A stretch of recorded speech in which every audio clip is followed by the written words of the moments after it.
Ассаламу алейкум. Витаю вас, друзья. Сегодня 14 августа 2025 года. 18 часов по Берлину, 19 по городу Джохару. Я вас все, друзья, сердечно приветствую. Стрим у нас идет, как обычно, на YouTube-канале Реалити и на канале TikTok Аслан Арцуев. Всем тем, кто находится во временно оккупированной Чеченской Республике Ичкерия, либо в фашистской России, пожалуйста, беспокойтесь о вашей безопасности и не пишите комментарии и не распространяйте ссылку на наш стрим. Потому что мы находимся под плотным наблюдением, а сам я являюсь объявленным в фашистской Русне иноагентом.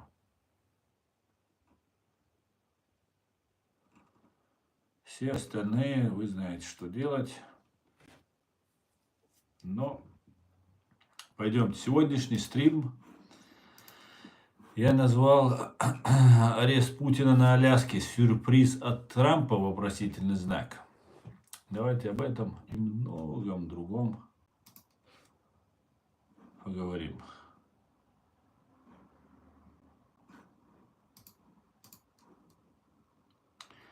Приветствую, Старсклайд. Вот тебе флаг Ичкерия, в телефоне нету, но сделаю так. Да, ты делаешь, я видел, спасибо тебе. Так, сейчас я его засвечу. Да, наверное, было чуть-чуть, ну, может, у меня на компьютере так отражается, у тебя может по-другому. Так, а что будет, если мы его закрепим наверху? Вот так пусть будет, да? Чтобы все видели, да. Мне так его не видно особо.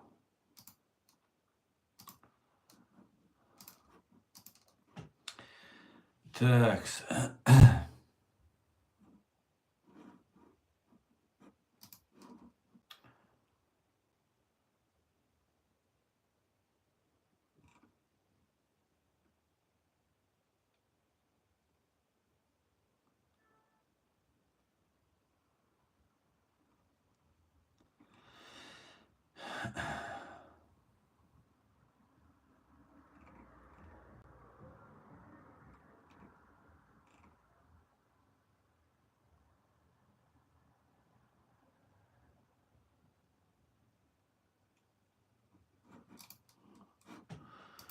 Интересное кино, конечно.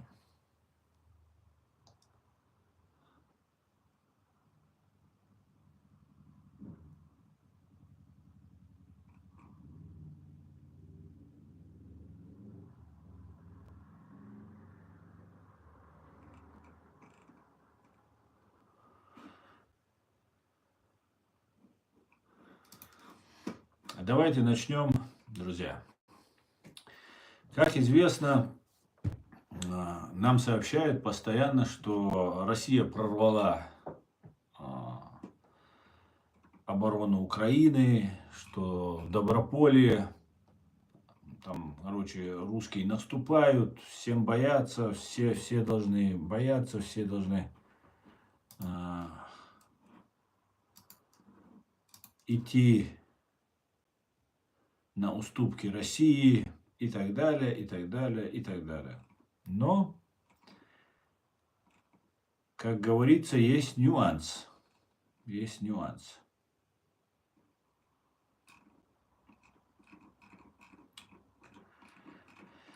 Дело в том, и знаете, насколько циничен, насколько бесчеловечен Путин.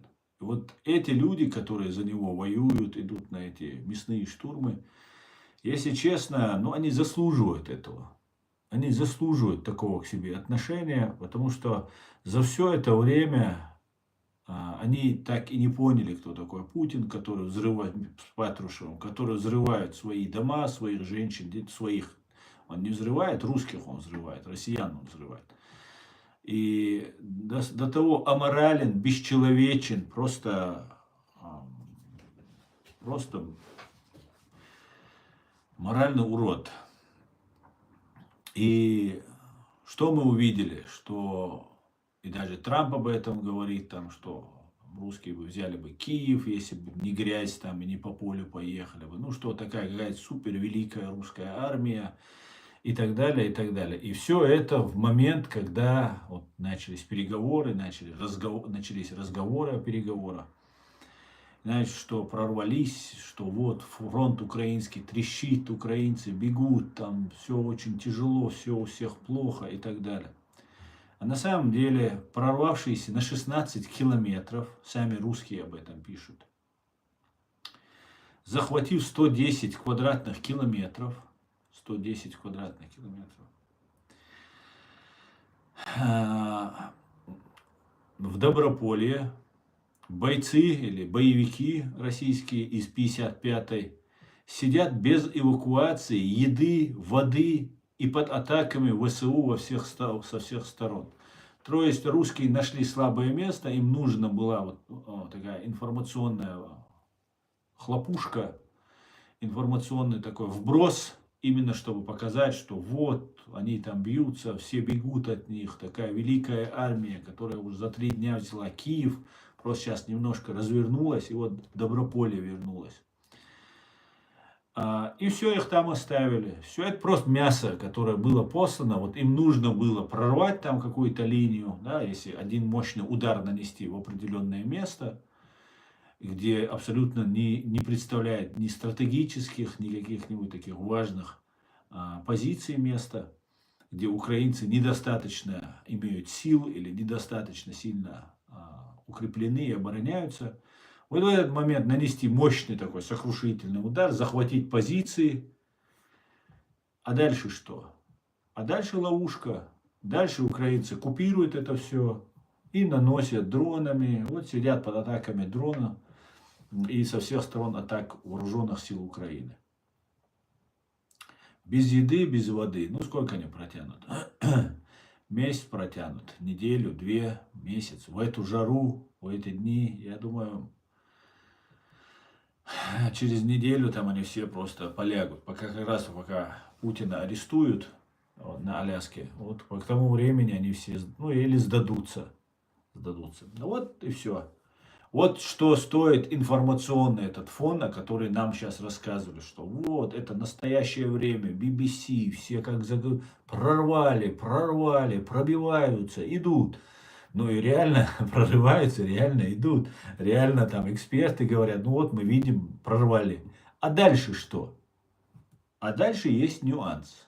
Есть нюанс. Все это смертники, которых Путин отправил для того, чтобы эти люди вот совершили то, что совершили.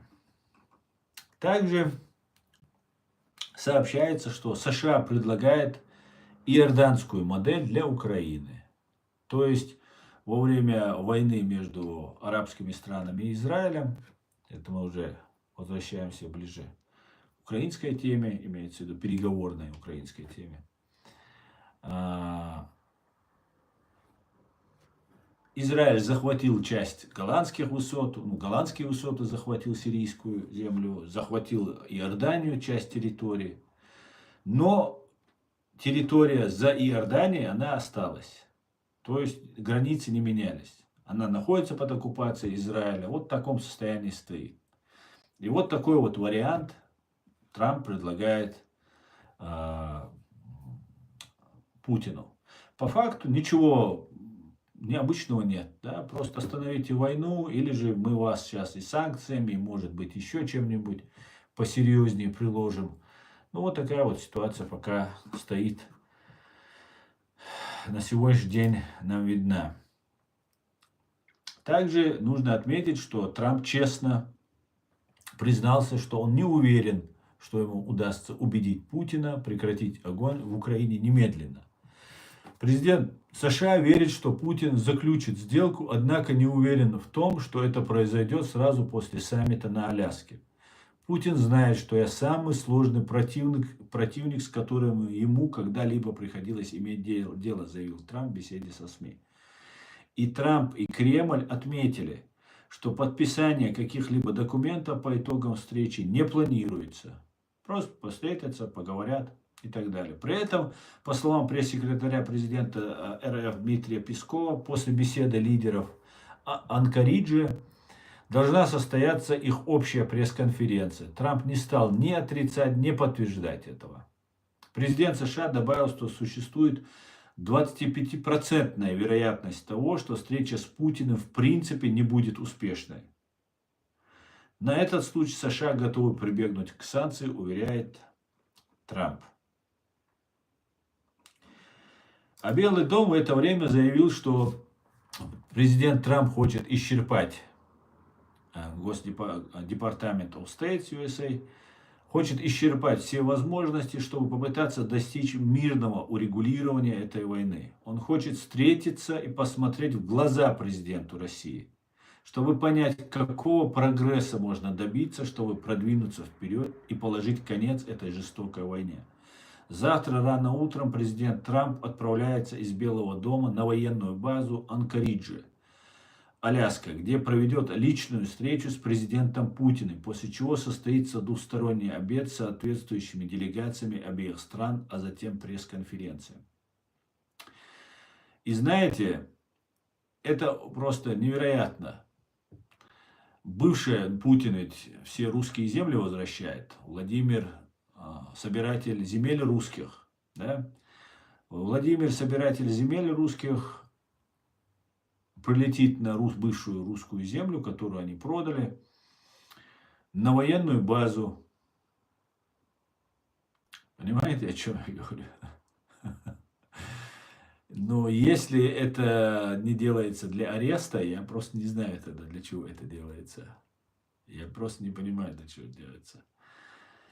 Именно там, именно на военной базе. Может быть, Владимир Путин посчитает, что он, как и когда-то Башар Асад, который сбежал на русскую базу, затем был эвакуирован в Москву, переберется в Анкаридже на военную базу вместе со своей главной вот этой верхушкой, и потом будет перевезен куда-нибудь, какой-нибудь Алькатрас или еще куда-нибудь.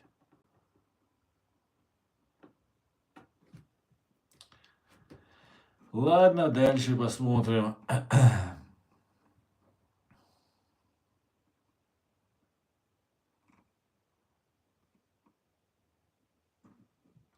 И знаете, есть такой интересный офицер британской разведки, который заявил, Хамиш де Бреттон Гордон: Путина на Аляске нужно арестовать, а не чествовать. Какую бы чушь он ни впаривал Трампу, российский лидер не заинтересован в справедливом мирном соглашении. И исходя из этого, я надеюсь, Путин будет арестован. Он давно этого заслуживает. Либо Путин получит программу защиты, американскую программу защиты свидетелей, сдаст все свое окружение и там же подпишет договор о том, что он прекращает войну, отводит войска, то есть капитуляцию. И все будет путем. Но есть еще третий вариант. Ну, есть первый вот этот вариант, что его арестовывают, он подпишет капитуляцию, все и так далее. Есть еще один вариант. Он просто не приезжает. Я думаю, что он может просто испугаться туда ехать. В самый последний момент там у самолета колесо спустило, там погода нелетная, там чайки были, еще чего-то и так далее. И просто он, как говорится, воткнет заднюю.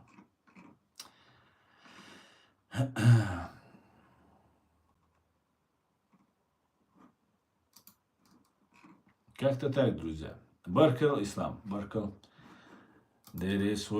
Давайте посмотрю ваш комментарий. Троллятина, как обычно, на месте.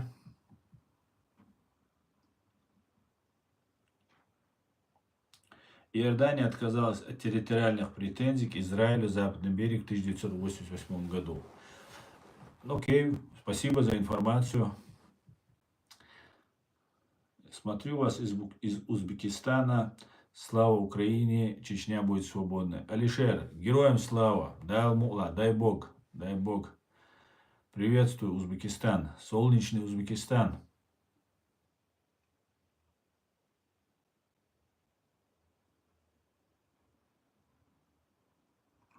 Так, я посмотрю все это тут.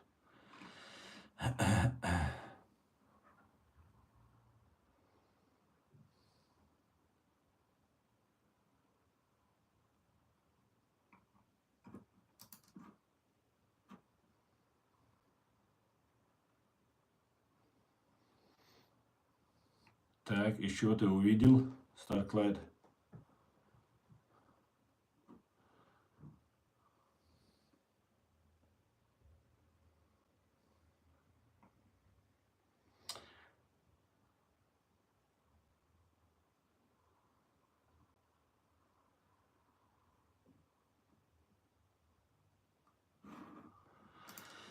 Ой, ладно, сейчас я тогда вас ограничу, а то вы опять писать будете, отвлекать будете. Я сегодня не настроен слушать вашу эту.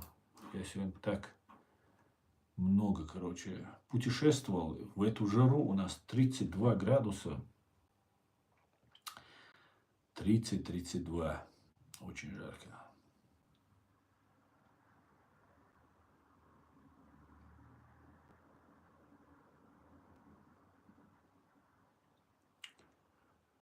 Так, шалом, Иркин, шалом.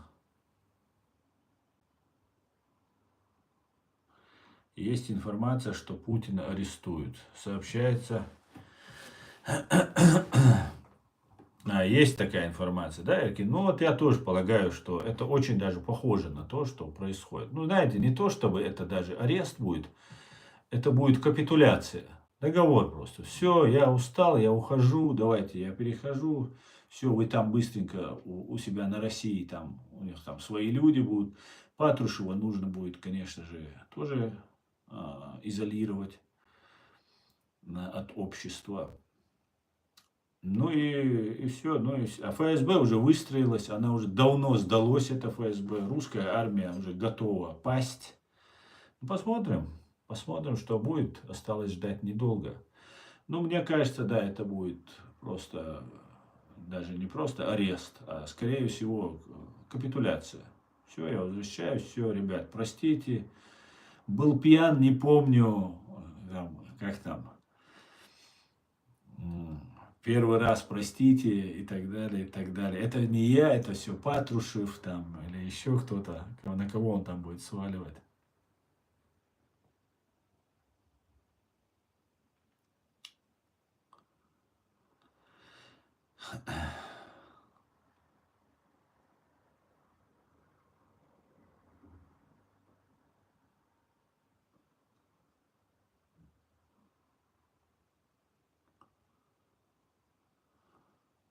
России никогда нельзя верить. Она никогда не придерживается своих обещаний и нарушает договора. Абсолютно так, абсолютно.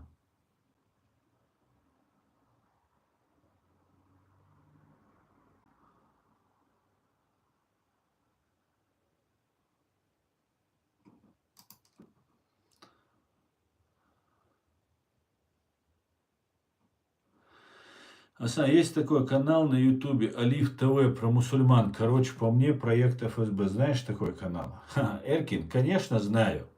Все до единого каналы на YouTube, которые зарегистрированы в России, 100% управляются духовным управлением мусульман или другим отделом ФСБ.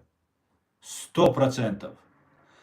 На территории Российской Федерации ни одного мусульманина, который получает от государства деньги или там свободно занимается распространением какой-либо литературы, информации и так далее, нету никого. Я со всей ответственностью это заявляю. Есть какие-то там турецкие там свои там какие-то товарищи, помощники, есть там еще откуда-то, видимо, с арабских каких-нибудь стран. которые занимаются там совместно с Россией, с российскими спецслужбами, с духовным управлением мусульман, то есть ФСБ, отделом ФСБ, мусульманским отделом, так называемым мусульманским отделом ФСБ. И, конечно, знаю, это 100%, однозначно. Это даже не обсуждается. Я просто знаю, что это такое, понимаете? Я знаю, что такое, как они это делают, работают и так далее. Конечно, в реалиях России они не оставили в живых человека, который мог просто думать даже независимо про ислам, про религию. А не говоря уже о том, чтобы думать, имеется в виду, чтобы потом распространять эту информацию. Так ты можешь втихаря думать, где-то втихаря молиться и так далее. Никакой свободы вероисповедания, никакой свободы вероубеждений на России не существует, на корню просто, уничтожено все. Они искали, они создавали людей, чтобы их уничтожать. Понимаете, провоцировали, называется такое провокация, преступление. Провоцируют, доводят состояние, уничтожается там кавказцев, дагестанцев. Помните, каждый день убивали молодых людей. Каждый божий день. Ингушетии то же самое. Нальчики то же самое. И не говоря уже про Чеченскую республику Ичкерия. И уничтожались люди, в Татарстане убивались люди. Сами их создавали, спровоцировали, люди смотрят каждый день в интернете, каждый день убивают того, убивают того, убивают того. Только за то, что он так молится, или еще что-то. Уничтожается просто целые нации, уничтожаются, целые народы уничтожаются.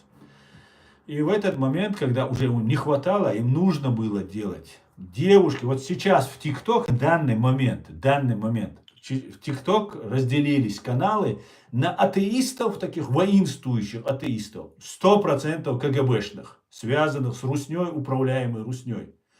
И на ваххабистов, которые также являются абсолютные, и там полезные идиоты попадаются, и там полезные. И вот эти люди вместе, молодежь, а вот управляют им вот эти каналы, которые создаются. Это 100% специально сейчас противостояние сейчас против воинствующих атеистов. Сейчас нужно напасть на одних, потом защитить других, потом это, потом то. И это будет всегда продолжаться. Это конек российских спецслужб. Они это умеют только делать. Они туда столько денег вложили, они столько людей обучили этому делу. Провокации, вербовки, обману. Тысячи людей, понимаете? Тысячи. Никаких алифов, никаких малифов, там ничего не существует на России.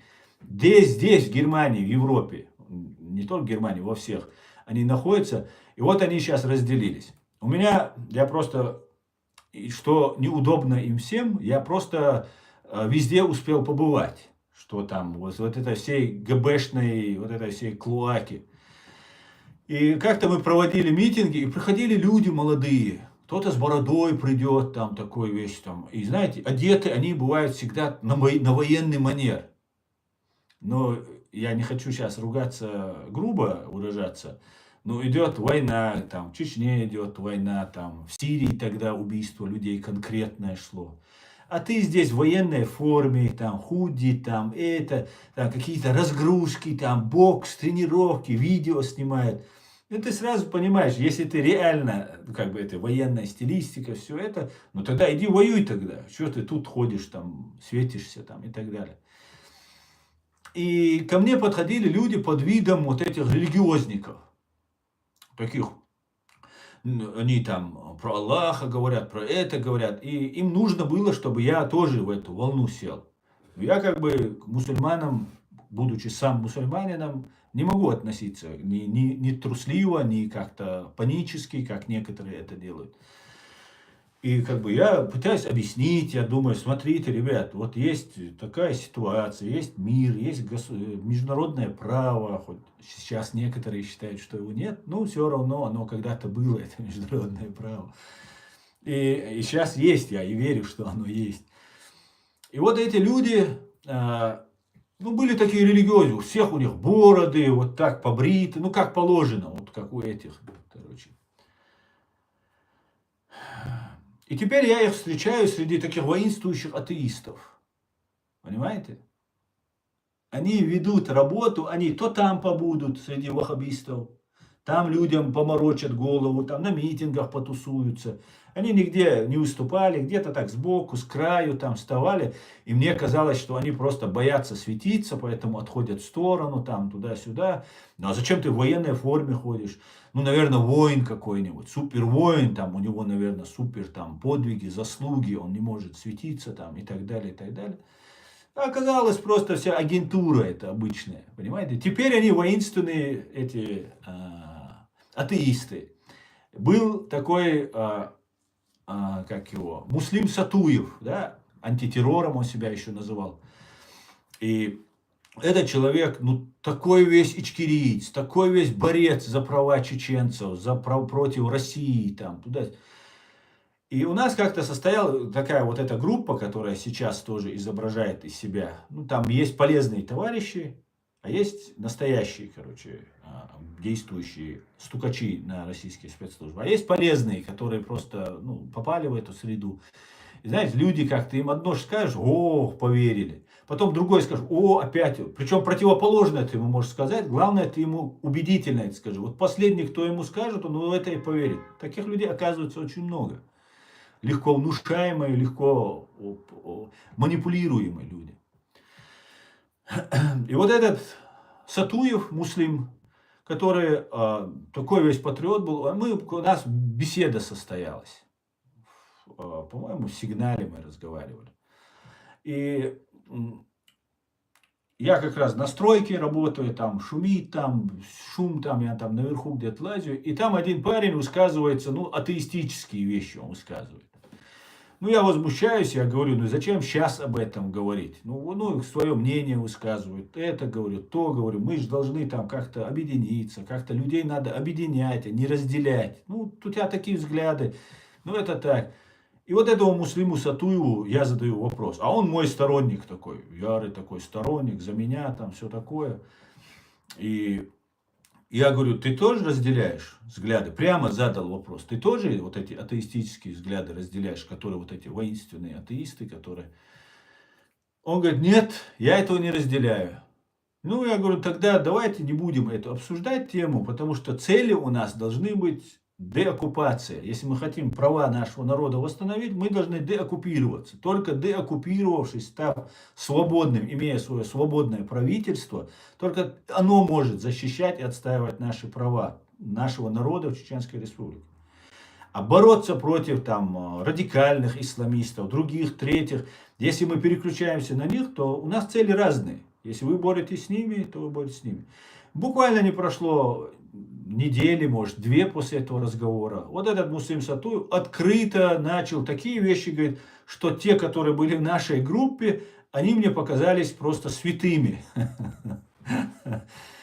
И когда кто-то там какую-то карикатуру показал, французский учитель Самюэль Пати, которого убили за то, что вот эта ФСБшная пропаганда молодого 18-летнего пацана оболванили и отправили на это убийство.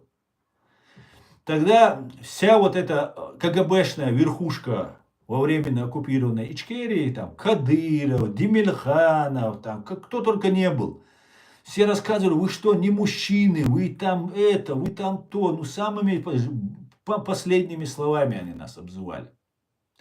Чтобы мы хоть что-то сделали, они Коран сжигают. Правда, я не видел ни Коранов сожженных, ни карикатур я не видел. Я видел, как почти карикатуры в каждой церкви.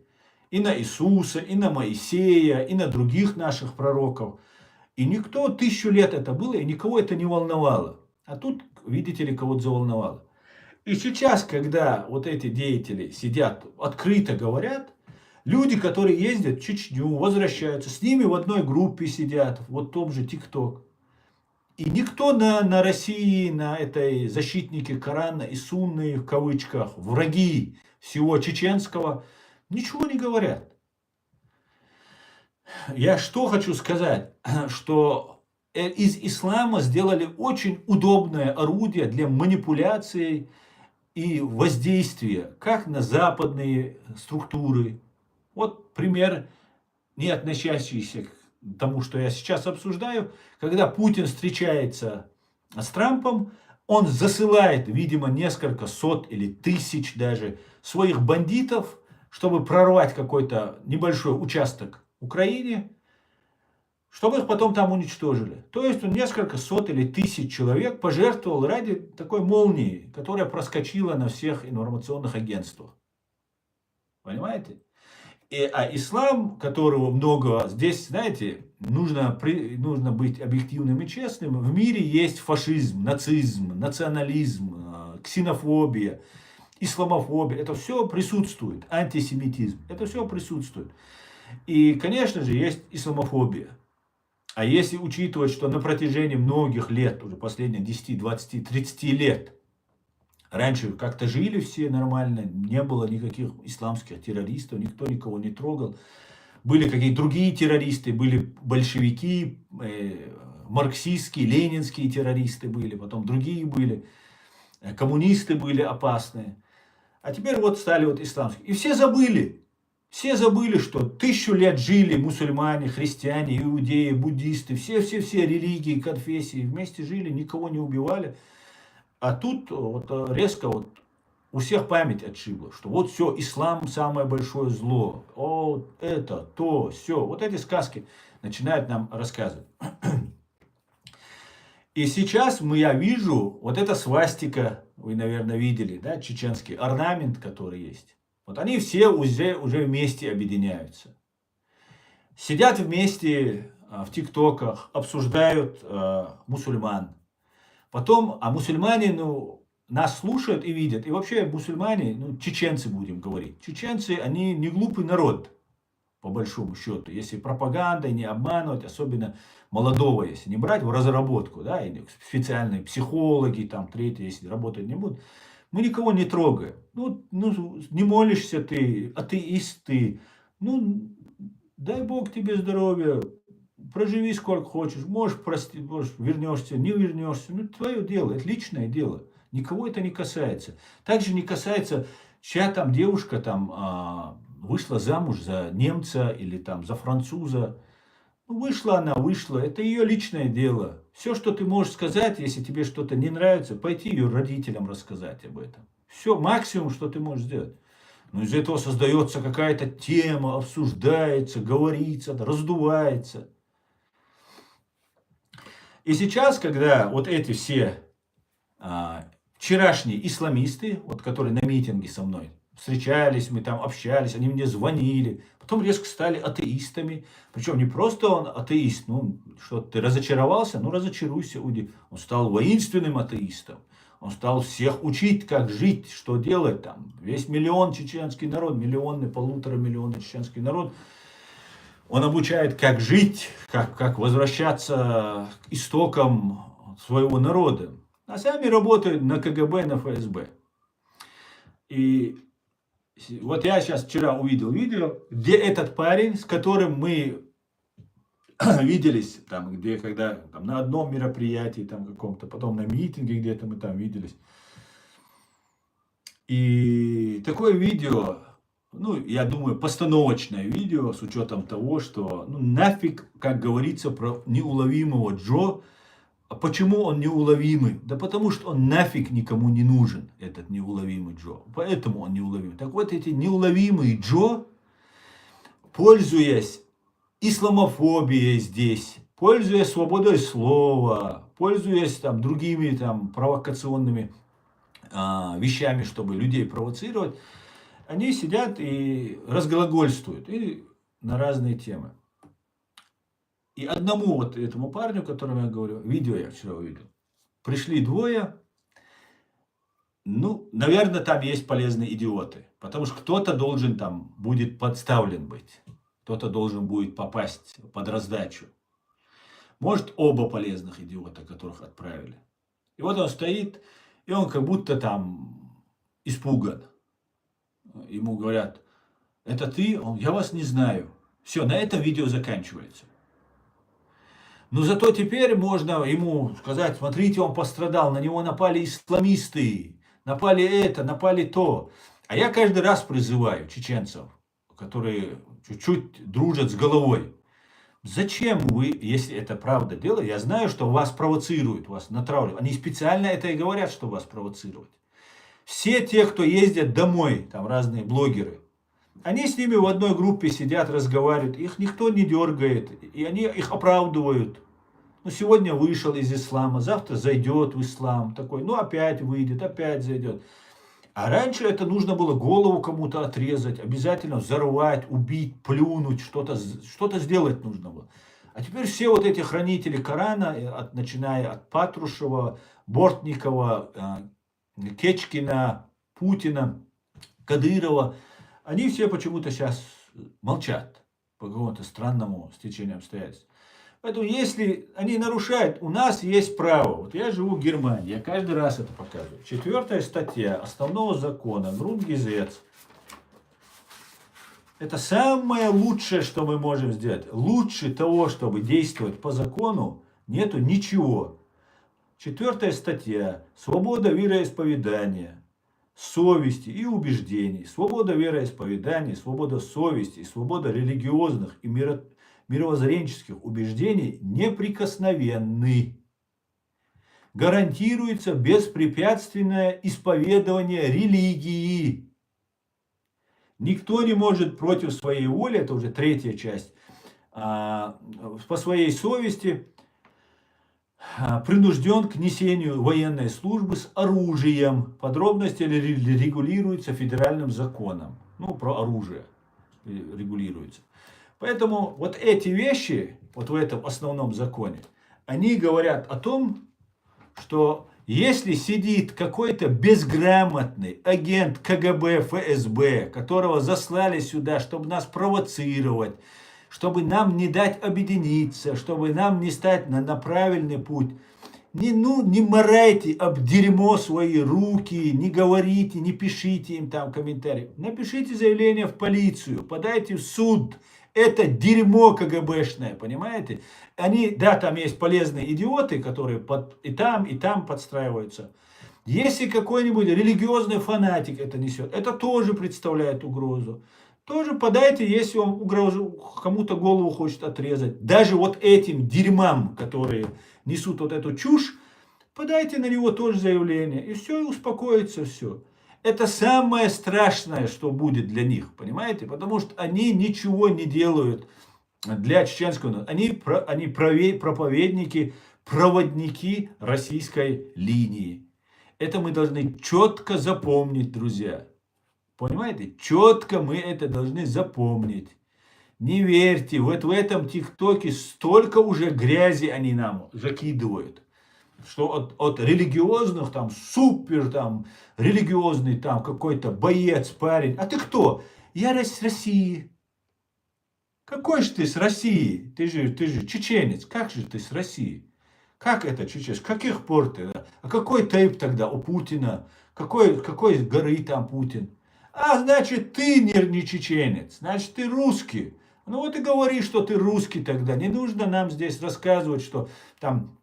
Мы там за Палестину. Открываешь канал, смотришь, ну просто это ярый патриот там арабов, Палестины, сектора Газа, Хамас. По большому стечению, совпадению, большими сторонниками Хамас являются российские ФСБ и ГРУ. И любой русский офицер, который не поддерживает Хамас, вот это Хизбаллу, исламские разные там джихады, михады, они не являются русскими офицерами-патриотами. Это всем известный факт. Если не знаете, смотрите реалити. Я вам расскажу, как есть. И вот эти люди начинают нам рассказывать про как нужно учить, защищать мусульман и так далее. Но ни одного слова у них нет про геноцид чеченского народа. У них нету про сегодняшнее положение.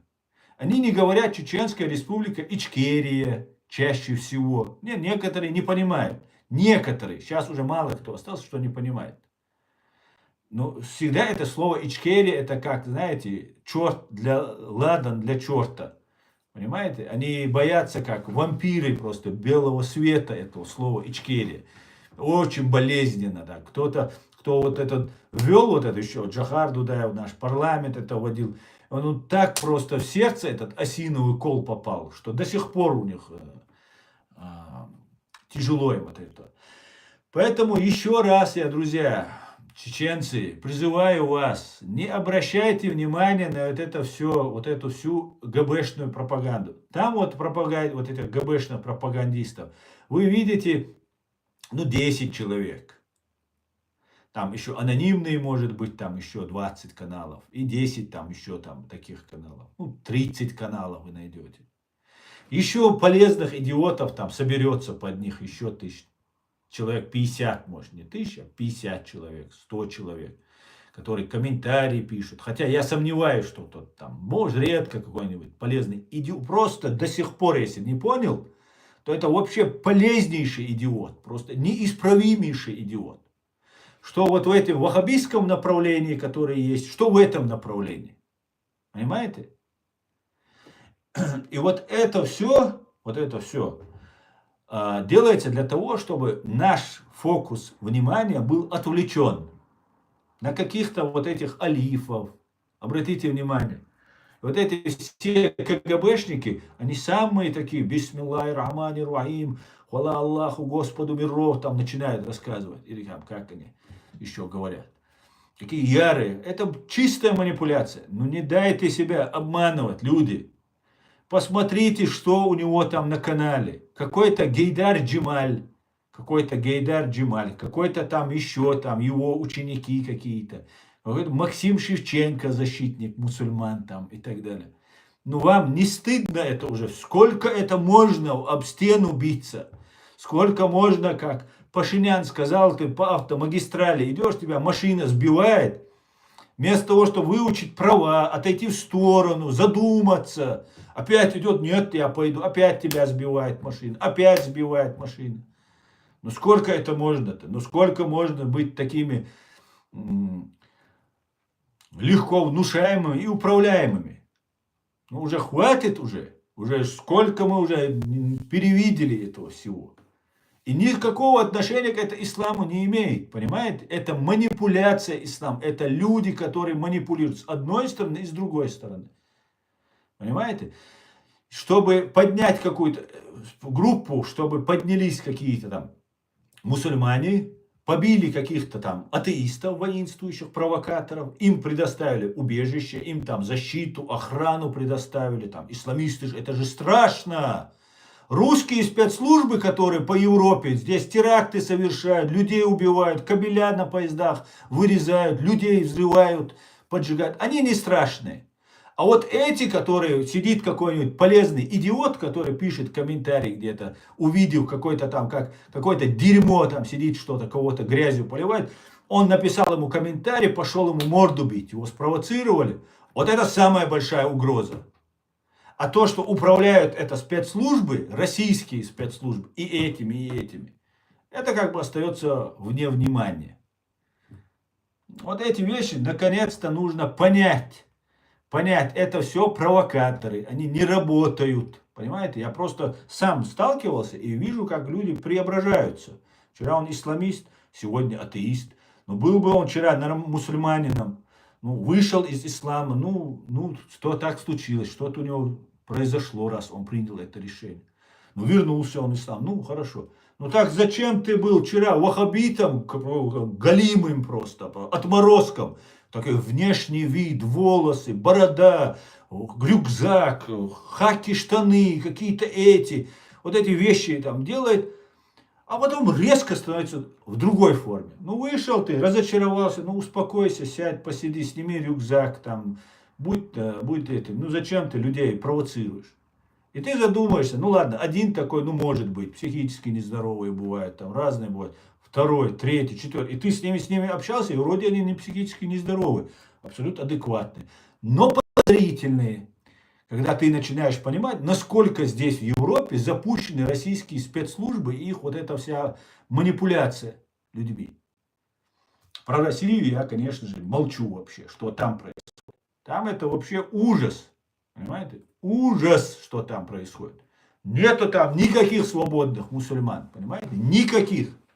Понимаете? Как-то так. Давайте дальше.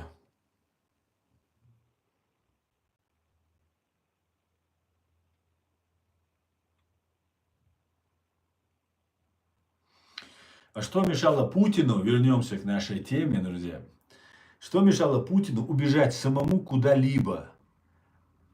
А если его арестуют в наглую, то это будет цирк с конями. Ну, во-первых, убежать можно в Китай. Но это не гарантирует, что тебя не выдадут той же новой российской власти.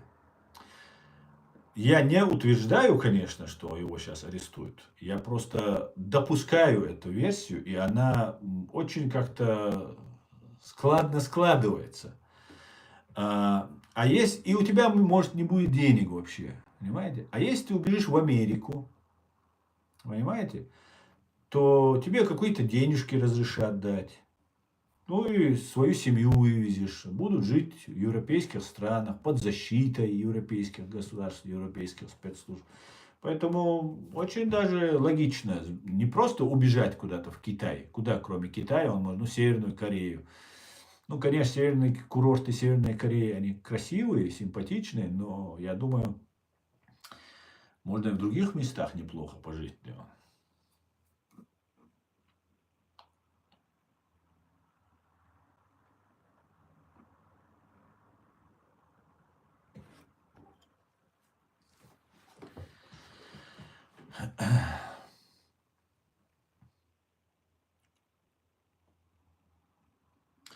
Иорданский сценарий это какой? Отказаться от оккупированной территории или что? Иорданский сценарий, ну как предлагается, что занятая территория просто на время замораживается. Вот это и есть.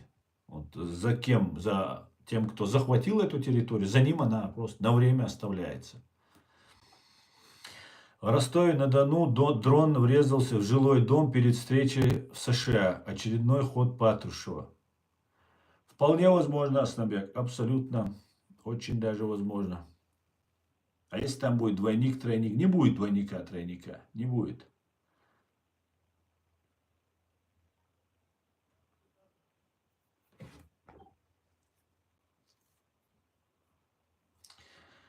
Алиф ТВ постоянно показывает антисемитскую риторику. Ну, смотрите, 90% вот этих антисемитских высказываний, я даже сказал бы 100%, которые комментарии здесь пишут, ну 95% есть просто напрочь отмороженные товарищи, которым ты никакой аргумент ты просто не доказываешь. Просто это просто, я не знаю, для чего они вообще, как они живут в этом мире. Я сомневаюсь, что они даже кушать могут, правильно. В основном это, конечно, делает специально влиять на мусульманцев. Отсюда, вот со всех сторон вам подается информация, и вы потихоньку получаете информацию, и вам кажется, что это ваши мысли.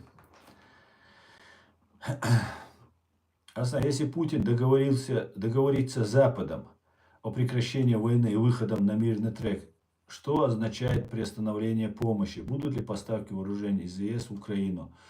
Макс Имадаев, я уверен, поставки не только будут, а будет увеличение вооружения. Потому что если Путин приостанавливает войну, это не конец войны. Война только-только разгорается. Возможно, будет ядерная война, атомная война, возможно, будет. Россия будет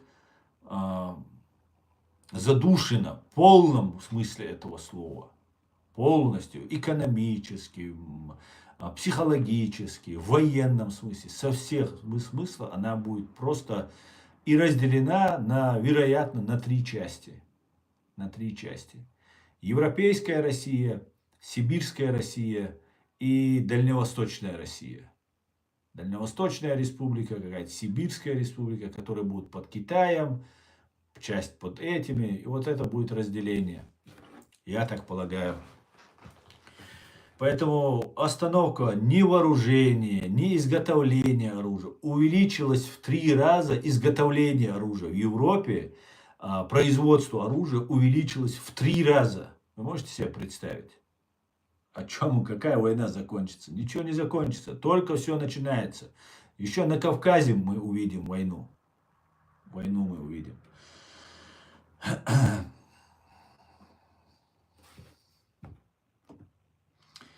Так как тогда Путин будет полагать иметь юридическое право считать легитимным цели тех стран, кто помогает? То есть русисты могут вторгнуться снова?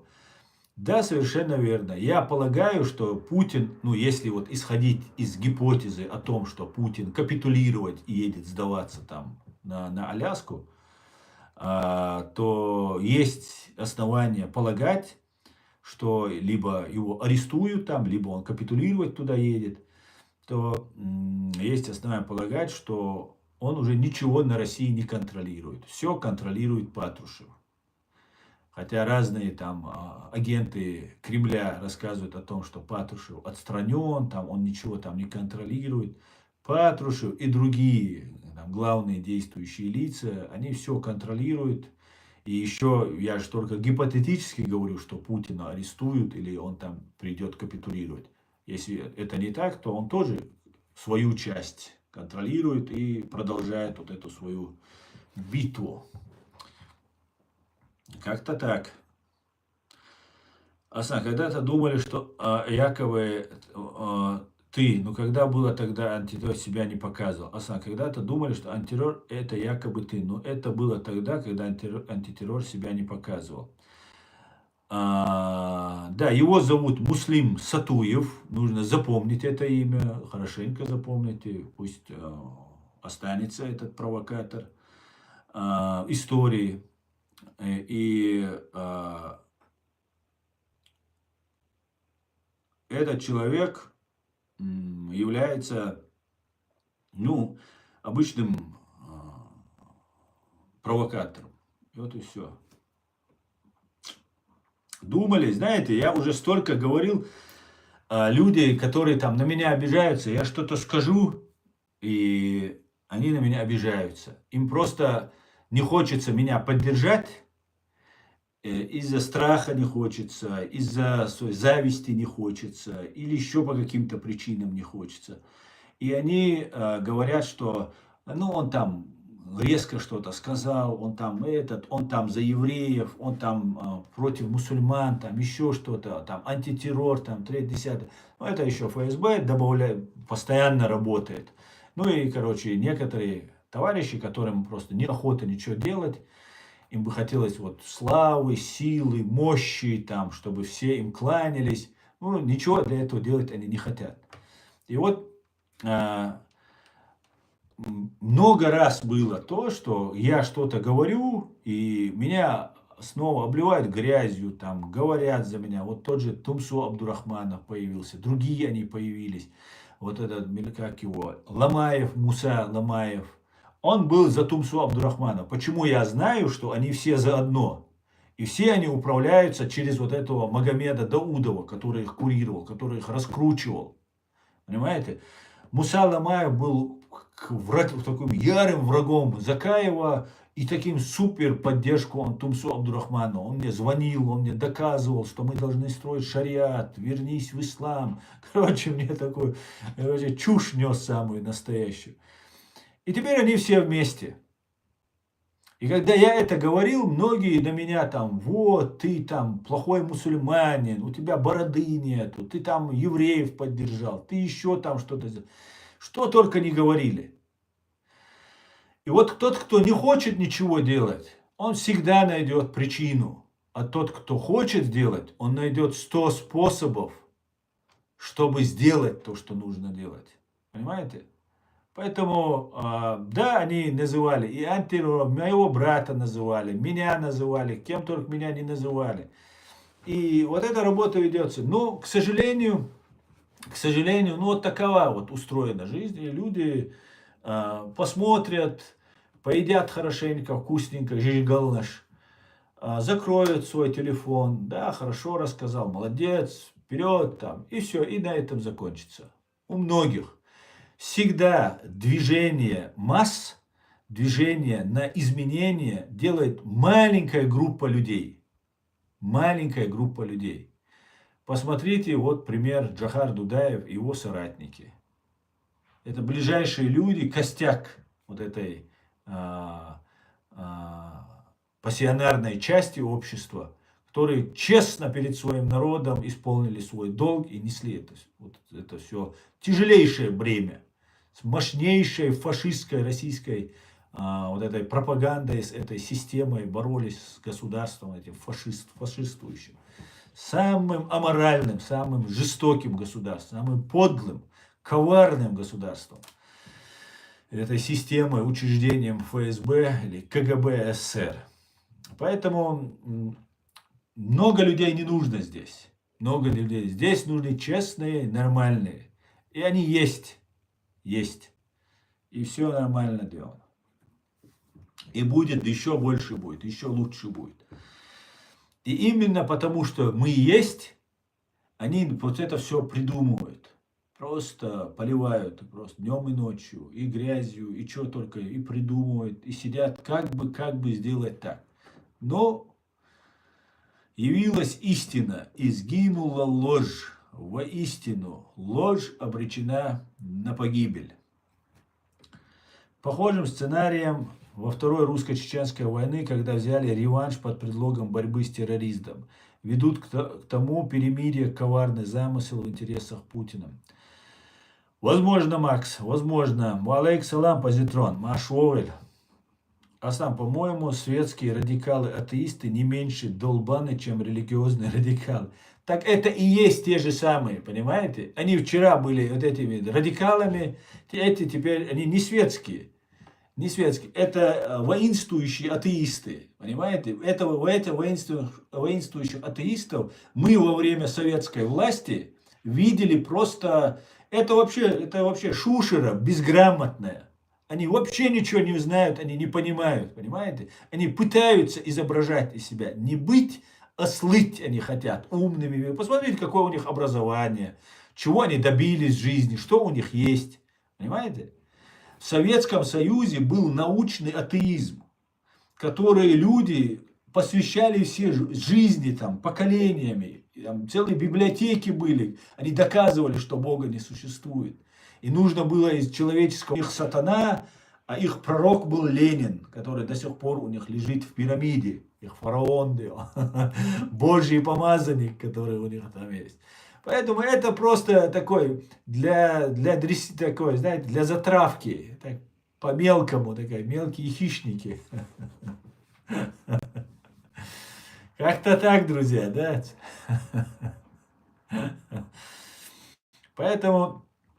Да, это из одной школы одно действие делают. И за этими становятся простые, наивные, просто легко внушаемые люди. И за этими становятся. И нужны эти, вот эти, которые за этих и за этих. Вот их нужно стравить. Их нужно натравить нас, или просто даже если не получается натравить, представить. Все это для чего делается? Для того, чтобы... Мы здесь как исламисты слыли в Европе, с нами никто не считался, все нас боялись, считали нас ненадежными. И во временно оккупированной Чеченской республики Ичкерия, которую они хотят превратить в сектор газа, который у них не удастся ни при каких обстоятельствах превратить, потому что мы раскусили их план, мы об этом говорим, будем говорить. И уже люди поймут, что да, какие-то подвижки будут, где-то что-то будет. Они это делают для того, чтобы те люди, которые находятся в Ичкерии, которые очень сильно рассчитывают на нас здесь, в Европе находящихся, что мы здесь объединимся, обратимся, призовем, поможем, заступимся. Клянусь, так сильно люди, абсолютно не видя ниоткуда помощи, рассчитывают на нас. А мы здесь сидим и рассказываем, как мы построим халифат великий, освободим там сектор Газа, Палестину, Иерусалим, освободим там Сирию, освободим там Америку. И мы все захватим, халифат везде воздружим там. А другие сидят, все, вы идиоты тупые, вы что, в Бога верите, в Аллаха верите, какой-то там что там, 6-летней девочки женился. Бред собачий, просто сами придумывают и сами его распространяют. Причем придумывают не сегодня, это распространение идет веками, вот эти выдумки. Какому-нибудь хану, султану, кто там еще у них там, шаху, нужна была там педофилию, свои страсти какие-то извращенные удовлетворить. А ну напиши мне, что девочки можно жениться. Вот тот написал, что вот пророк там женился. Все, и эти нам рассказывают. Они прекрасно знают, что это выдумки. Где вы видели что если это сунна была бы, все мусульмане женились бы, мы это видели бы. Понимаете? Не женятся. В нормальном, здоровом обществе педофилия это под запретом, как и другие разные там извращения, которые есть. Понимаете? И это все придумается, там, как молиться на Чукотке нужно, как это, ну, бред собачий, бред необразованных, просто невежд. И с этой стороны, и с этой стороны. И те люди, которые дома находятся, они теряют в нас веру. Они теряют веру в то, что что-то изменится. Понимаете? Вот этих людей слушают. Их забивают это информационное пространство. А это очень болезненно сказывается. Потому что когда ты что-то новое слышишь, это режет слух, ты смотришь. Боже мой, куда мы катимся? Это катастрофа человеку кажется. Он молит, каждый, у него больше, кроме Бога, помочь ему некому в этой жизни. Понимаете? В Чеченской республике Ичкерия 37-й год идет уже очень давно, уже 25 лет, там 37-й год идет. Понимаете? Самым жестоким образом. Потому людей убивают, и этих чеченцев, их документы отправляют в своих ГРУшников, чтобы дальше они исламистами представлялись. Потому что чеченцы не исламисты, не радикалы, не фашисты. И чтобы представить чеченцев фашистов, они убивают чеченцев, берут их паспорта и отправляют с их документами, с их легендами, под их легендами, своих ГРУшников, своих военных в Сирию, ИГИЛ, МИГИЛ и так далее. И многие это видят, некоторые не замечают, но многие замечают. И в этой ситуации, когда ты молишься Богу, тебе помочь нечего. Ты смотришь, а там вообще бардак какой-то. Там какой-то ужас находится. В этой Европе там сидят люди, там это говорят, то говорят. Я вас успокаиваю, чеченцы, которые в Чечне. Не волнуйтесь, здесь есть самые настоящие чеченцы. Мусульмане здесь есть, чеченцы здесь есть. Мы про вас не забыли, мы не забыли про нашу беду, про наше горе, мы не забыли, кто наш враг. Мы есть, нас огромное количество. Вот это все, что вы видите, показывают, это 90% это фейк, это обман, чтобы вас дурить. Вы же в Чечне видите, как вам по ЧГТРК грозным, показывают одно, и на улице уходит совсем другое. Вот то же самое происходит и здесь. Но мы есть. Мы ничего не забыли, мы ничего не простили. Мы все хорошо пытаемся и разбираемся в том, что происходит. Каждый день думаем об этом, переживаем за вас. И мы вас никогда не оставим. И мы освободим нашу родину, деоккупируем нашу родину. Не волнуйтесь, мои дорогие. Дер Оран Нур освободим дал мукла. Арлур мадат. Хардуне люлан кат сан ингарваттара. Як арлур мадат, я игалур мадат. Кар яшвалар шейтан буал. Бу калилеш буал. Цаун церух кирдат. Дал мукла. Так что ша дерга ичкери хирду ноши кам динду хираду ичкери йолшю. Шек даёч. Да? Не верьте в него.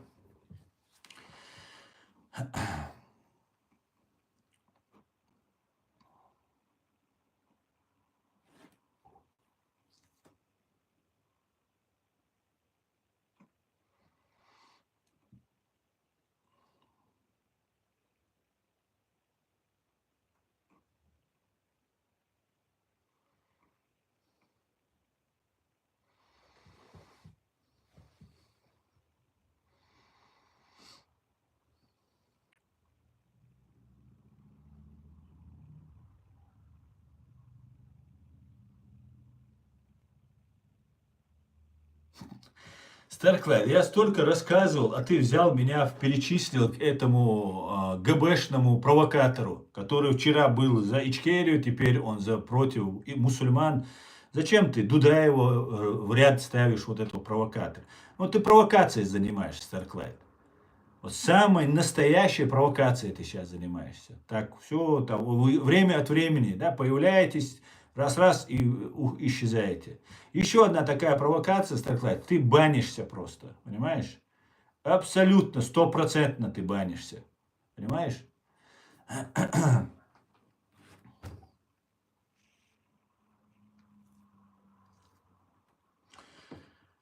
Этот антитеррор раньше грузинов ругал и с ними много спорил. Потом убрал все старые видео, изменил профиль, теперь язычество исповедует. Андро Каритель, абсолютно так, абсолютно. Вот ты доказываешь мои слова о том, что он никогда раньше не говорил не про это моя позиция, которую он тоже поменялся, да, человек резко. Поступает задача. Вот он говорит, нужно тогда грузин, видимо, какой-то год надо посмотреть, в каком это году было, что это было. Нужно было в каком-то месте показать, что чеченцы враги грузинам. Все, вот он идет свою работу делает. Вот и сейчас он делает другую работу. Понимаете, вот и все, вот все, что они делают. Салам всем свободным людям, салам, брат. Салам алейкум, Эд. Шалом алейкум, мой еврейский брат. Скажут, там пишут, он сам говорил, что его называют евреем, и он сам говорил, что он еврей. Теперь я сказал, еврейский брат, видите, у него брат еврей, значит, он еврей, да? А я горжусь, что у меня Эд Мамедов, мой еврейский брат. Так.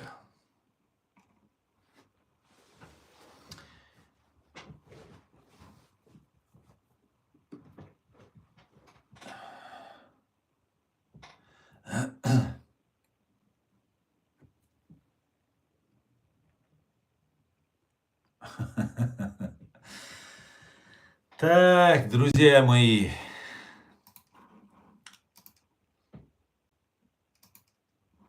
Работа ведется. И вся проблема в том, друзья, что мы не ведем работу. Понимаете, мало ведем работу, мало ведем аналитической работы, мало ведем вот эту пропаганду, которую они нам тут забивают все. У нас нет ресурсов. Понимаете, у нас нет ресурсов. Нас не приглашают на каналы. Супер там эксперты по Кадырову, супер там, которые рассказывают, Кадыров, Мудыров, все вот это все рассказывают. Ничего полезного нет. Ничего полезного. Ну, теперь все, просто все на свои места становится. И там, кто там, Кавказ Реалии, просто это помойка была, которая просто помоечно вела себя в отношении чеченского вопроса. Понимаете? И там работают люди, чеченцы в том числе работают. И ты думаешь, елки-палки, а как они не понимают? Они же смотрят, должны же они все мониторить, они же, их работа, профессия, им за это зарплату платят. Никакой работы. На какие-то там настоящее время, Голос Америки, не помню, Голос Америки засветился или нет. Вот это все как бы было, всех приглашали. Где эти эксперты? Где эксперты? Рассказать о том, что сын Кадырова где-то там, оказывается, почему тогда раздувалось, что сын Кадырова где-то там занимался непристойными вещами там со своим охранником. Теперь это понятно почему. Человек Даудова, которого Даудов раскручивал, то есть человек Патрушева, или отдельно там другой, как они это называют, другого клана ФСБ, Патрушевского клана ФСБ. Там Магомед Даудов раскручивал Тумсу Абдурахманова, вот это одна линия ФСБ, который раскручивал Ахмеда Закаева, Мусу Ламаева, вот это все одна банда. И вот и они потом, оказывается, Рамзан Кадыров, видео тоже понимали, и начали своего сына выдвигать вперед. Что вот давайте, короче, будем Адама там рекламировать и поднимать его. Все нужно его, репутацию ему уничтожить. А те что делают? Помните, Кирилл Журавель такой был. Кирилл, по-моему, Журавель был фамилия. По-моему, Журавель. Украинский молодой пацан, 17-летний, который приехал как беженец в Россию и сливал своей власти, своим спецслужбам украинским какую-то информацию. Его поймали, побили как следует. И мечеть там где-то ростовская, по-моему, ростовская, в Ростове где-то мечеть, рвут Коран или сжигают, какую-то там инсценировку делают. Самого этого Журавеля не видно. Видимо, рожа побитая, его особо не покажешь. Как будто это он, там голос какой-то делается. Все, он сжег Коран. Короче, берут этого журавля, берут его, сажают, перевозят в Чечню. Это все российские власти делают.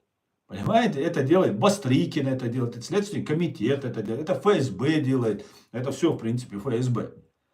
перевозят его в Чечню. Он там не совершал в Чечне никакого преступления. Должно быть там по пространству, по территории же это все должно подпадать. Его перевозят в Чечню, там его Адам Кадыров заводит, и там 2-3 удара ногами, там, побил. Теперь мы это понимаем. Его даудовская мафия, которая патрушевская, да, наверное, другой клан, короче, она его дискредитирует, Адама Кадырова, пытается там в извращениях, там еще в чем-то его там обозвать, рассказать, там, ну, просто такие вещи. Чего так еще, я удивлялся, почему так много говорят. Если они начинают копаться в этом нижнем грязном белье чужого человека, что бы там ни было, знаете, это КГБ, это ФСБ. Потому что чеченцу это даже не будет интересно обсуждать. Понимаете, это не чеченское это дело. А тут начинают вот это все рассказывать, там кого-то убили, кого-то там что-то сделали, там и так далее, и так далее. И получается вот такая вот картина выстраивается. Этого Адама Кадырова ведут, обратите внимание, ведут на то, что он является защитником, как папа его, защитник Корана. Два защитника Корана и Сунны было. Вот без них мусульмане все вымерли бы, ислам умер бы. Один Эрдоган, другой Кадыров. Да, оба похожи, в принципе, по лицемерию, по разным своим этим моментам. Ну, Эрдоган, конечно, по сравнению с Кадыровым святой, но все равно тоже по лицемерию очень даже можно, да, фору давать. И вот получается ситуация. Кадыров теперь за место себя выдвигает Адама Кадырова, чтобы делать из него защитника Корана. И он избивает этого журавля.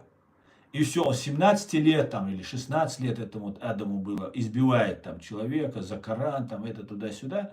Конечно, это делает ФСБ. Конечно же, это делает клан ФСБ Путина, там, которые пытаются из него сделать, там, слепить из него защитника мусульман там, и так далее.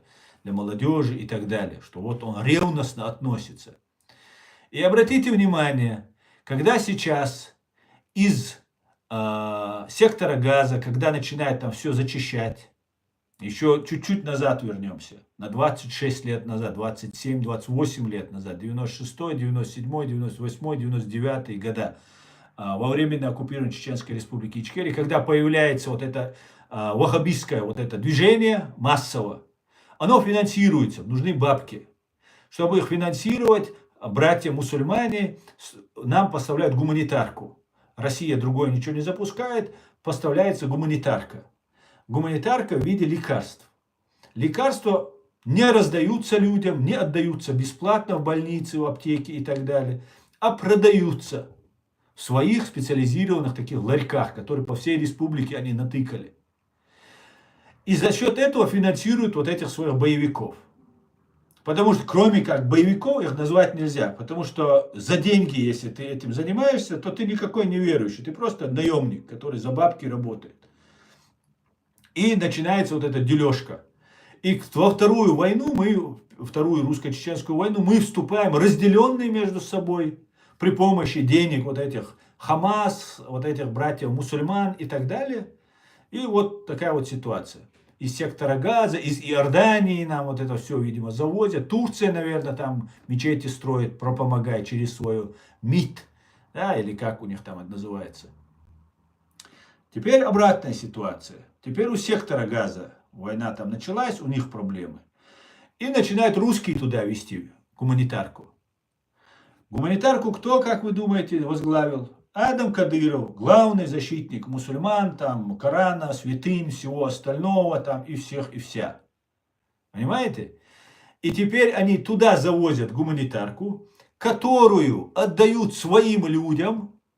Когда они отдают ее своим людям, те не распределяют ее среди людей, как те тогда не распределяли у нас в Чечне эти лекарства, а продавали их там, где нужно, за сколько нужно. Фактически никакой гуманитарной помощи чеченский народ не получал. Получал за деньги лекарства, которые можно было также купить в соседнюю Россию, выехать, можно было в Дагестан, в Ингушетию поехать купить. На те же деньги, да, немножко накладнее ездить. Но, опять же, за деньги бесплатно тебе не дает. А людей не было денег покупать лекарства. Только там как-то где-то собирали, скидывались и так далее. И сейчас нам в Израиле, точнее в секторе Газа, в Палестине, нам показывают, пока еще в секторе Газа, который пока еще не контролируется Израилем.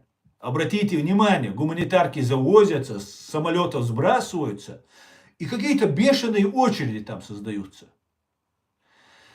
А это делается для того, чтобы представить картинку, какой бедный, многострадальный народ, который там проживает. Как им тяжело, им нету питания, им ничего нет. И сами еще вооружаются и обогащаются. И вот эти Хамас, вот эти разные исламские джихады, они людей за людей не считают. Своих людей, своих арабов, они не считают за людей. Но они представляют на весь мир, что это евреи довели это состояние до этого состояния. Понимаете? Вот таким вот образом Израиль проигрывает информационную войну, имея колоссальные возможности, колоссальные силы информационные, финансовые и все остальное. А как мы могли в 99 году противостоять этой пропаганде, этой мощи, которая на нас обрушилась?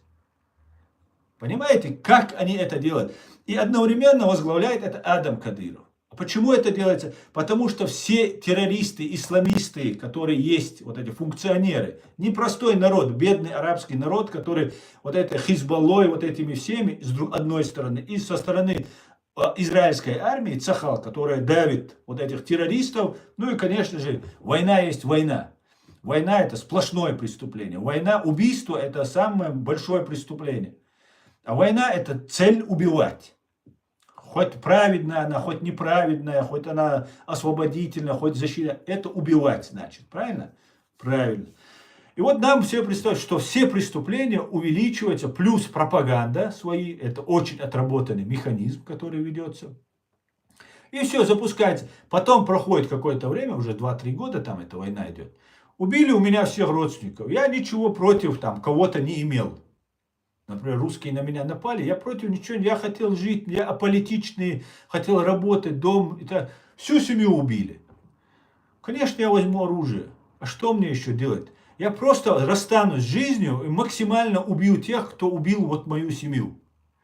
И война приобретает другие уже принципы, другие люди выступают, начинают одни эту войну, зачинщики этой войны. А потом уже втягиваются другие. То же самое в русско-украинской войне. Понимаете?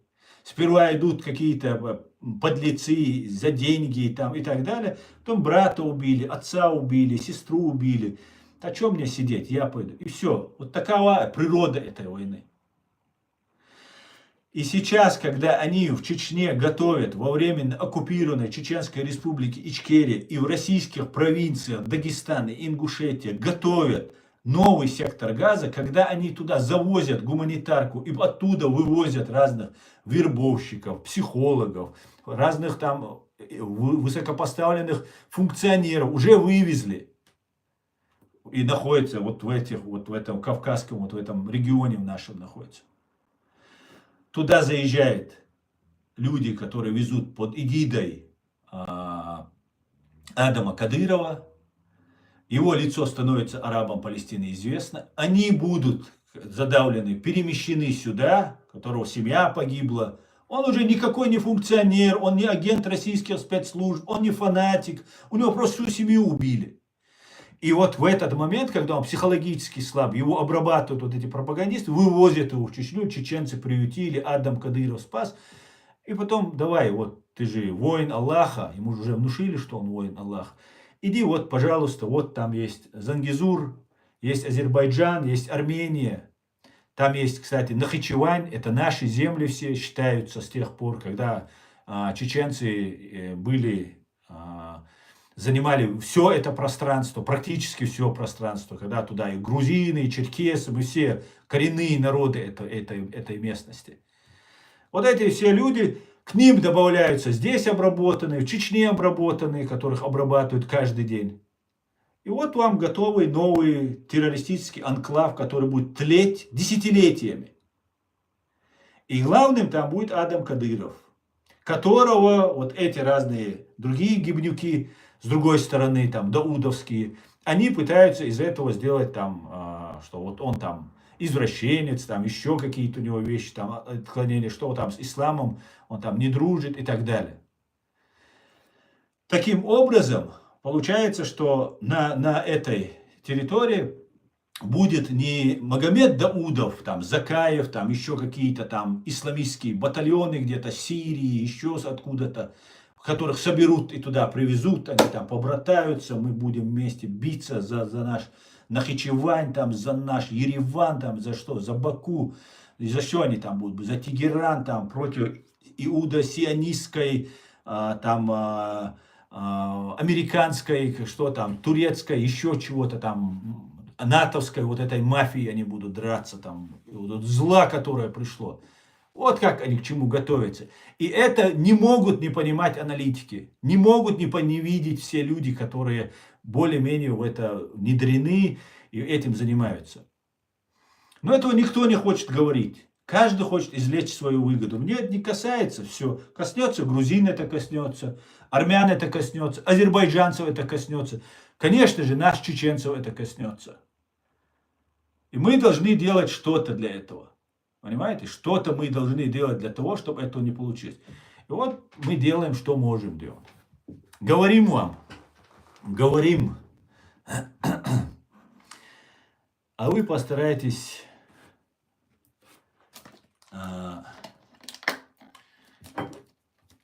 не забыть это и извлечь из того, что мы говорим, пользу. Ашхимоле.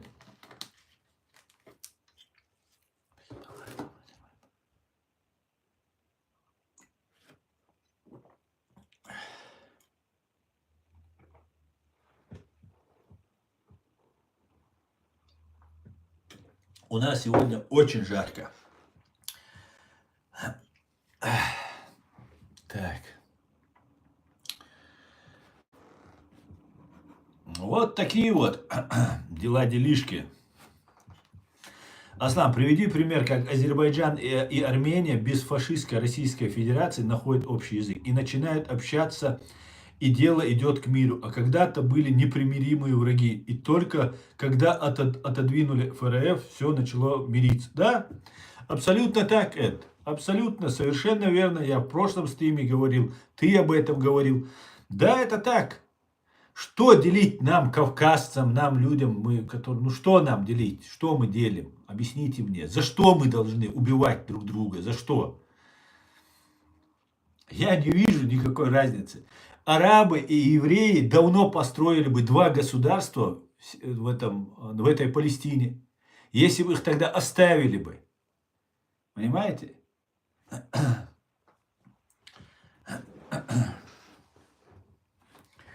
И сейчас будут то же самое делать. И если мы не хотим этого, мы должны понять, осознать это. Сейчас нас подводят к этому. Сейчас мы же видим, вот смотрите, я вам логически разложил. Вы сами можете проверить факты и дополнительно еще к моим доводам найти еще доводы. И сказать, вот смотри, да, точно, нас подводят к этому. У меня нету с вами ни с кем проблем. Ни с иудеями, ни с христианами, ни с буддистами.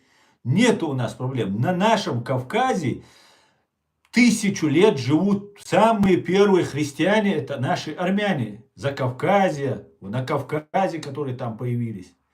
Самые первые армяне, наши там, христиане, это армяне. У нас есть калмыки, буддисты. Другие есть, иудеи живут 500-600 лет, как они говорят у нас. 500-600 лет они живут на всем Кавказе. В Азербайджане нынешнем, в Ичкерии, в Дагестане, где Грузии, где нет евреев.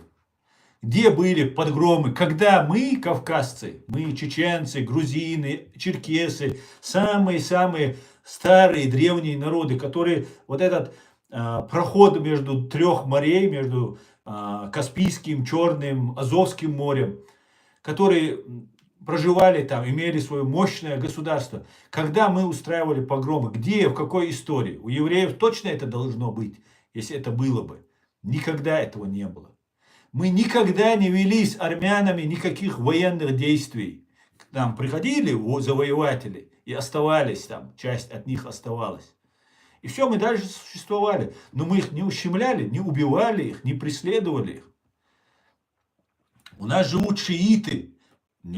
Половина азербайджанцев это шииты, половина сунниты. Не было у нас никогда религиозных войн.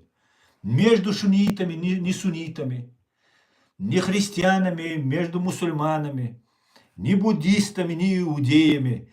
У нас самая большая концентрация национальностей на таком небольшом клочке земли. Это наша культура, это наш генетический код. Не воевать, не убивать друг друга. Нас используют. Посмотрите просто историю, и вы поймете. Никогда этого не было. Только империя, Османская империя, Персидская империя, Русская империя, Монгольская империя, когда приходили, вот у нас возникали конфликты и войны. И сейчас то же самое. Что азербайджанцы и армяне не поделили между собой? Какой Нагорный Карабах? О чем вы говорите? Почему раньше этого вопроса не стояло? Он резко возник и резко закрылся. Нету этого вопроса. Посмотрите. Где толпы армян, которые выходят, протестуют? Мы не хотим жить в мире с азербайджанцами, всех убить их. Где азербайджанцы? А ведь сколько крови пролито было. Благодаря Русской империи и другой империи. А теперь вот приехали люди, которые заинтересованы, чтобы там был мир. Стал мир. Нету ненависти. Есть пропаганда, которая, конечно, десятилетиями культивировалась. И то же самое будет в секторе Газа. Как только пропаганда перестанет, как только вот эти Хамас, Мамас уберут их оттуда, когда там появится проеврейская администрация из арабов, которая будет честно распределять гуманитарку среди людей, вы никаких, вот этих всех пропагандистов, если заткнут. Да, большому сожалению, свобода слова имеет вот обратную вот сторону медали. Свобода слова, свобода самовыражения. Люди вот начинают вот это все пропаганда, пропаганда, пропаганда. Арабы и евреи будут жить в мире. Через буквально 10-20 лет вот эта вся пропаганда пройдет. Там станет проеврейская. Просто что евреи говорят? Дайте нам жить. Все. И вы нас оставляете, вы нас не уничтожаете, вы нас не... У них опыт печальный. В прошлом веке, в середине прошлого века, чуть раньше, их массово уничтожают только лишь за то, что они определенная национальность. Их, цыган, нас в это время на России. В это же самое время такой массовый психоз был у этих фашняк, да. Фашистам нужно было крови, да, Богу своему, сатане нужно было жертвоприношение сделать из самых лучших людей на земле. И вот они приносили. И они говорят, мы не хотим больше, чтобы нас уничтожали. Нравится вам, не нравится, не хотим мы. Не понимаете вы? Ну, будем воевать. Хотите вы воевать, будем воевать. Понимаете? Вот какая у нас ситуация.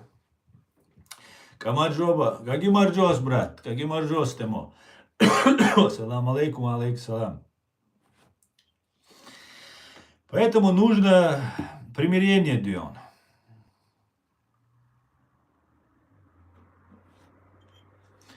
И оно правильно. Пришли люди, которые не хотят войны, хотят деньги зарабатывать. Понимаете? Американцы почему богатые? Потому что они не свои садистские наклонности удовлетворяют, которых у них нет. Они бабки зарабатывают. А бабки любят мир. Мир, спокойствие, договоренность. Они же тоже могут вырезать. Кто, как лучший американцев, может вырезать чью-то нацию? Понимаете? Чисто, да? Ни одного не оставят. Под корень, сейчас особенно с учетом интернета, всего, что у них есть. Даже истории не оставят в интернете. Сейчас вся история в интернете будет. Кто, как не они, могут? Благодарите Бога, что они такие. Понимаете? А если бы они это русские дорвались бы до этого? А тогда что было бы? До лидерства в мире. Благодарите Бога просто, что они нам Богом посланы. Понимаете? Вот такие вот дела, друзья. Эмоционально сегодня получился стрим, друзья. Спасибо, что смотрите, поддерживаете. Пожалуйста, друзья, не дайте себя обмануть. Не дайте себя обмануть. Большая работа ведется против нас. Нам, кавказцам, нечего делить. Мы единый Кавказ, как говорил Абдурахман Автарханов, мы единая кавказская нация. У нас культура похожа. Мы 1000 лет вместе жили. 1000 лет. У нас в Грузии у нас живут чеченцы-христиане. В Грузии у нас живут чеченцы-мусульмане. Их никто не ущемляет. Никто. Азербайджанцы и армяне, огромное количество было смешанных браков. Сейчас не знаю, как ситуация, видимо, пропаганда и ненависть делает свое дело. То же самое, посмотрите на Дагестан. Огромное количество разных народов. Да, кто служит в фашистской России, они не заслуживают быть на каких-то управляющих постах, они должны немножко отойти в сторону. А все остальные живут, переженились, общаются. Осетины, ингуши тоже очень в мире всегда жили. Никаких вопросов не было у осетин и ингушей до 92 года. До того, пока русским не понадобилось свергнуть Дудаева. Понимаете, свободную Ичкерию утопить в крови им нужно было. Но для этого они из другого региона, не даже Северной Осетии, потому что там не найдешь так много людей, кто будет убивать ингушей. Это братские, соседние народы. Сосед это ближе брата. Понимаете? Потому что тебе на помощь сосед придет. Близкий, тем брат, который живет далеко. С южных осетин, каких наемников, теперь мы понимаем, как они это делают. Пригнали, устроили, вырезали ингушей, все, ненависть ингушам вбили, против ингушей. Осетино-ингушский конфликт. Уничтожение, геноцид чеченского народа называется первая чеченская, вторая чеченская. А геноцид ингушей называется осетино-ингушский конфликт. То есть нигде русских вы не услышите. То есть чеченцы убивали друг друга, гражданская война была первая чеченская, вторая чеченская. То есть никакой независимости мы не хотели, мы просто друг друга убивали. А здесь осетины, значит, убивали. И вот 20-30 лет пропаганда, выросли ингуши, ненавидят осетин, выросли осетины, ненавидят ингушей. Это нужно побороть, эту пропаганду мы должны побороть. И это самое страшное, то, что для вот этого ФСБ, для них. И вот этим всем, кто там религии, антирелигии сидят, обсуждают, я бы предложил, если вы такие реальные борцы, вот боритесь с этим. Объедините все народы. Скажите, что мы едины. Мы единая кавказская нация, которая будет жить в кавказском доме, как наподобие Евросоюза. Будем жить и созидать, и уважать друг друга. Дай Аль-Мулла. Спасибо, Рахат. Валейк салам, человечность. Дерес вальдикуса дал бухастам. Аму. На этом, друзья, я свой стрим заканчиваю. Спасибо, что смотрите и поддерживаете. Ша дерга ичкери хирду. Дал мула ночи камдина ду. Слава Украине. Ам Израиль хай. God bless the United States of America. Вива Грузия, Азербайджан, Армения и все остальные, друзья. Адикюэль Маш Оль. До завтра.